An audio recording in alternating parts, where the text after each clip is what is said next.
Tous les jours cette semaine, en tout cas dans cette édition de 13h, on a évoqué avec vous le souvenir de ces attentats qui ont bouleversé toute la planète il y a 10 ans.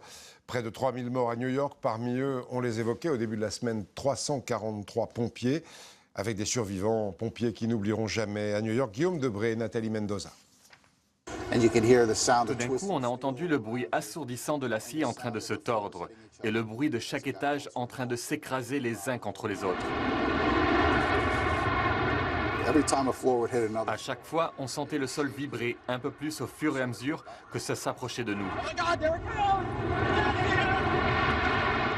J'ai eu l'impression que ça avait pris plusieurs minutes. Mais plus tard, j'ai compris que ça n'avait duré qu'une quinzaine de secondes. Des secondes qui paraissent des minutes qui durent une éternité. Encore aujourd'hui, Jay Jonas se souvient de cette interminable journée. Sa compagnie de pompiers est la seconde à arriver sur place. Avec 5 hommes, il entre dans la première tour jumelle en feu. Ils atteignent péniblement le 20e étage quand tout d'un coup, ils ressentent une énorme secousse. Un deuxième avion vient de s'écraser. C'est à ce moment qu'un de mes gars a dit « C'est pas sûr qu'on sorte vivant ». C'est là que j'ai réalisé que j'allais peut-être mourir. Alors, on s'est tous embrassés et on s'est souhaité bonne chance.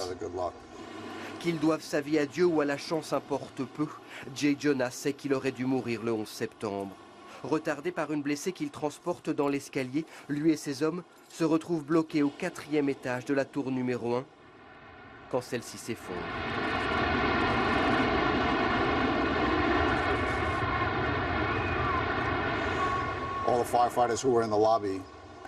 Tous les pompiers qui étaient aux abords de la tour sont morts. Tous ceux qui étaient au rez-de-chaussée sont morts. Tous ceux qui étaient 2 étages au-dessus de nous ont aussi péri.